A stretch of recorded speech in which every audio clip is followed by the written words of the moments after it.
we've been doing well. It's like a thing. We keep doing them. Right, we're back. We're back in action. We were missing for a minute. They found us. Yes, COVID didn't get us. It was just life. Work. Yeah, life. But we are back, and this is exciting because this is an organization that I had never heard of. Mm-hmm. When I heard what they were, in my mind, I really thought they did I was like, oh, that's what they do. They are about trees and the environment, and that's what this is. Well, and then I went to their website, and it is absolutely not what they are. No, but they might cover a story about that. So yeah, we have Canopy Atlanta who's going to be on today, and we have their creative director. Can I say that word? Creative director Floyd Hall, who was going to be on with us talking about the organization.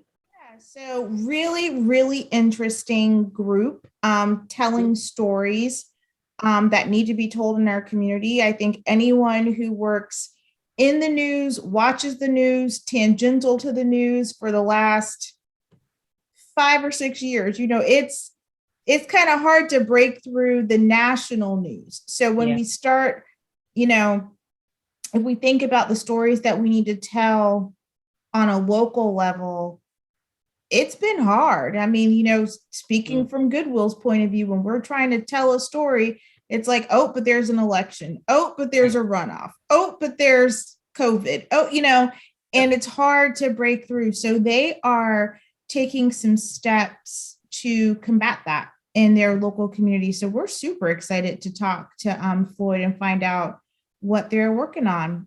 So not trees, something completely different. That's right. So yeah, everybody stay tuned with us. We are going to be talking with Floyd Hall in just a second, and we'll be back.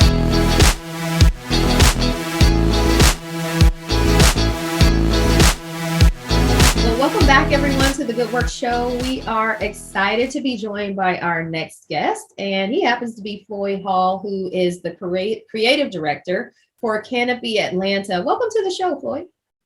Thank you all for having me. I really appreciate being here. Absolutely. Absolutely. So, you know what? Canopy Atlanta is new to me. I don't know. It might be new to you, Trinice, as well. So I'd love for you to give us and our audience an overview of who you are as the organization and what you do. Awesome. Well, hello to your audience, and glad to be here again. I'm Floyd Hall, the creative director of Canopy Atlanta. Canopy Atlanta is a journalism platform that seeks to empower communities to tell the stories that are important to them. We started a couple of years ago. It was a group of journalists in the Atlanta area, folks who have bylines from some of your favorite publications, both in town and nationally. And we really thought that, there was beginning to be a bit of a journalism void. And so we rallied and sort of brainstormed around ways in which we could really attack that. And Canopy Atlanta was sort of born. And so we do a couple of things. Hopefully, this is sort of a brief, like, boilerplate. But one, we publish issues. So we have a journalism model where we publish issues where all the stories in the issue relate to one neighborhood. So we'll go into one neighborhood and try to connect with those residents, do community engagement, allow them to drive the process of what stories are important to them. And then we report and publish stories in an issue where all of the stories sort of relate to what's going on in that particular footprint, whether it be culturally, politically, socially, and try to paint a pretty full snapshot of that particular area, but with the residents being the ones who are driving that particular story or set of stories. And also how we do that, we want to make sure that we're increasing the number of journalists also from these areas. And so we also have a fellowship program where we are empowering and training new journalists to be able to cover their neighborhoods. That's really awesome. So yeah, the organization was new to me too. So it's great. I was like, is this about trees? Like, is it a tree? But no, it's not. But it is about coverage and making sure that you're covering locations in the city that either I feel like the last few years have been very difficult. And I mean, so I feel like I'm the enemy of journalists. I'm a PR person. So That's okay. Me and her gonna fight because I'm a right. former journalist. Elaine has a journalism background. I have a public relations background, but I just kind of feel like the last few years has been incredibly difficult. There's been so much news that was, national news and global news that it is very difficult to get some of these really important stories told at a local level. So it's really interesting and exciting to see a group of journalists recognize that rather than chasing this story. Because, as a PR person, I'm like, yeah, I'll just chase whatever. But rather than chasing this story, creating those stories for the community, it's really interesting. So how do people how do you find the folks? Are everybody working journalists, or are there people who are just like, I live in these communities and I need to tell a story? Like, how does that part of it come together? So I'll take you through a couple of the important steps. So first of all, everyone on our founding team, we're all writers and journalists in a variety of ways, different coverage areas. But we all had a love for Atlanta and a love for the stories that resonate in Atlanta. We developed a rubric, if you will, or a matrix that kind of helped us to determine, where were communities that might be lacking journalism coverage, and try to sort of move in that direction in terms of where are communities where maybe they don't have the strongest sense of what that community is about, or maybe they don't have the most full and developed coverage of some of those spaces, whether it be neighborhoods in Atlanta or communities throughout metropolitan Atlanta. And so what we also try to do is make sure that we're centering those neighborhoods and the residents of those areas. So we do a lot of listening, a lot of community engagement, and we really try to focus in on what is the community saying is important to them.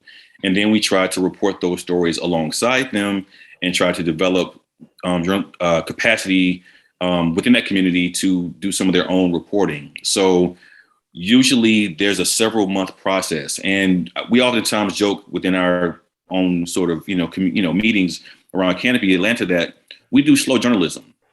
We're not doing breaking news. We're typically not trying to figure out what's on the timeline or get something on the timeline where we're trying to chase the news cycle. We're really trying to create an ecosystem and foster an ecosystem where we're, again, doing the listening of a neighborhood. We're empowering the residents to tell those stories and trying to center those residents in those stories, and then also trying to advance and foster more journalists in these neighborhoods so that whenever there is a story, whenever there is an opportunity for another publication that's not based in Atlanta, if they want to tell a story about something that's happening in Atlanta, they can reach the journalists that are already here and not necessarily having someone parachute in and sometimes, missing the mark or having some blind spots in some of that reporting. Yeah. I mean, that definitely makes sense. I'm interested to know how all of this came about. So was there one person, one group of people who were like, hey, nobody is covering us? Or, I always think of there are communities or there are organizations who they just get a bad rap. Like every single story you hear about them is always negative. And it's not that there aren't things that as journalists you would want to highlight because it is what's happening. The public deserves to know. But then it just always seems like some things are going. So was there something that was the impetus for creating Canopy Atlanta? And I'm just curious to what that might have been. Well, I think as a collection as a collection of colleagues, really, who are working journalists, whether it be folks who are working in education or public policy or the arts, I think that we all would cross paths with one another because we are peers.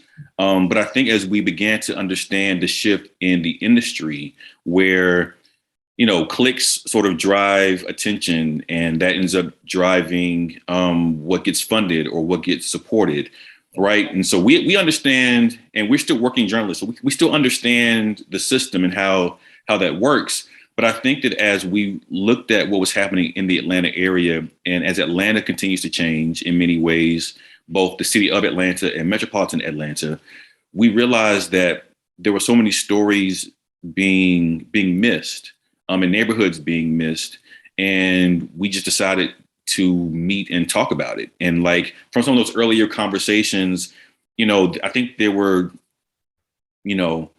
close to 24 journalists who kind of came together in some of those early meetings when we started to like talk about, well, what can we do? What should we do? What's the right thing to do?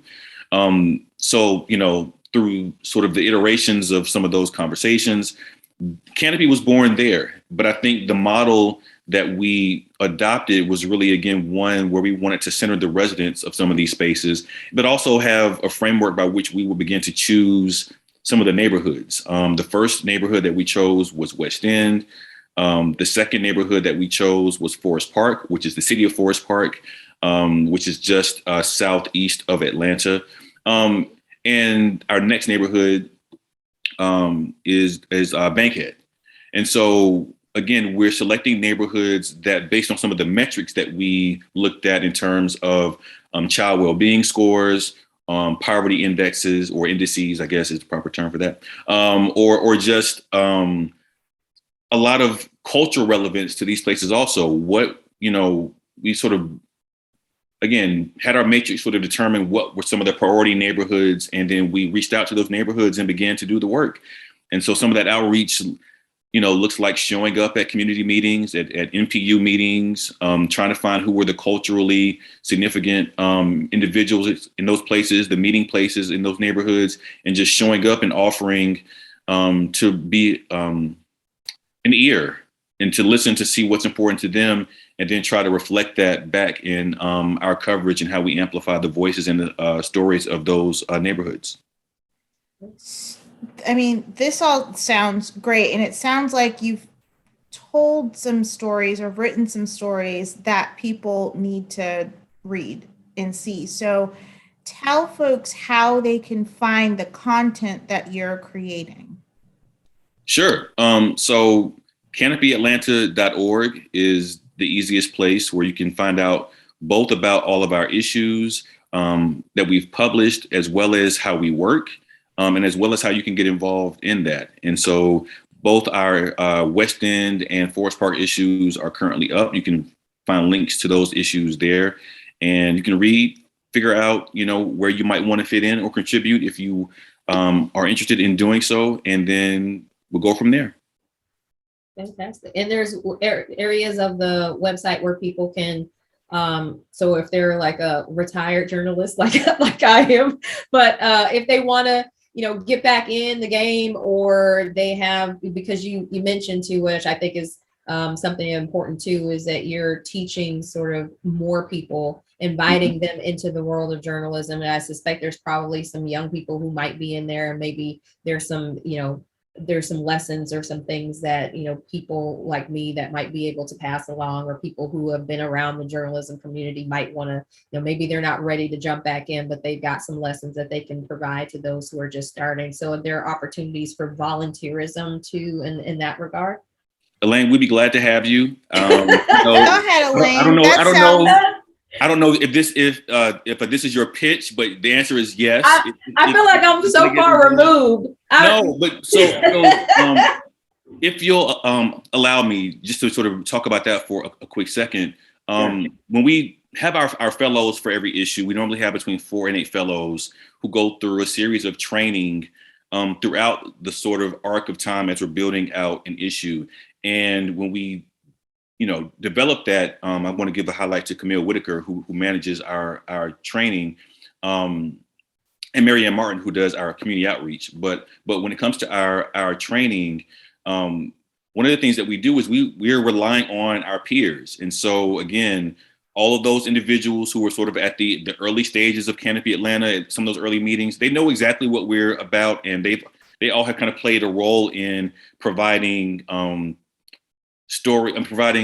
expertise on how do you report, how do you work with an editor, how do you do fact checking, how do you source stories, how do you do follow-ups, and I think that what we try to do is identify individuals who have transferable skills. So if there are individuals who may have a skill or a passion that they may not even know relates to journalism, but we want to work with them, give them the additional context and the additional training, and then help them sort of amplify that particular skill set. So one of the examples that we always use, there was a fellow from our West End issue he was mostly I think doing fashion photography at that point, but had a good eye, and he was paired with a more senior writer who was writing and reporting the story about the we call them the water boys, the Atlanta water boys. If you're in Atlanta, you've seen these young men at corners around the city. But one of our stories, that story actually won an Atlanta Press Club award. But we paired that photographer with that writer / editor, and that photographer ended up getting a byline with the New York Times. Not far after that, they were looking for someone to shoot for a particular story in the Atlanta area, and they reached out to him. And so, that's sort of a sexy success story. But beyond that, we want all of our fellows to be able to have that type of training, that type of experience, to where they're taking those transferable skills and understanding where it can fit in the world of journalism, and wanting to support them in that, and be able to lean on and learn from the experts in the field, whether they're active or retired, who want to transfer some of that knowledge and experience to the next generation. Well, that's fantastic. I think you'll have the transferable skills thing. Sounds like, you could get some PR. That would be great. Get some PR communications folks over there to help out Trinice too. I have a few people on my team who I feel like, what, they do this all day, is marketing communications. I feel like the transferable skills thing I think is really important though. I mean, I can't discount that, but love the mission of what you all are doing. Canopy Atlanta, everybody, canopyatlanta.org is the website. And I'm sure you're all on all the social media platforms where folks can find you, can find the content. So if you are interested in learning more, getting involved, we encourage you to do that. Floyd, thanks for your time today. This is great. I'm so glad we learned about Canopy, and we got a great story on the south side of Atlanta. When you can cover something on Metropolitan Parkway, we got something for you from Goodwill. So yeah, I wasn't even going to pitch that. I was going to stay in podcast you got to always be pitching. You got a journalist in the house. I wasn't even going to throw that. I was like, you know what? I'm going to stay over here. I'm not even going to throw that over there. But yeah, when we'll be in Let's touch. talk about it. Yeah. Let's talk about it. Absolutely. Got a good one. For yeah, sure. We'll have a good story to tell there. Oh, most definitely. Thank you all for providing the space to talk about what we're doing, and welcome any of your time, attention, and energy to join us. And just thanks to you all, and thanks to your audience for listening. And feel free to reach out to us however you can. Great.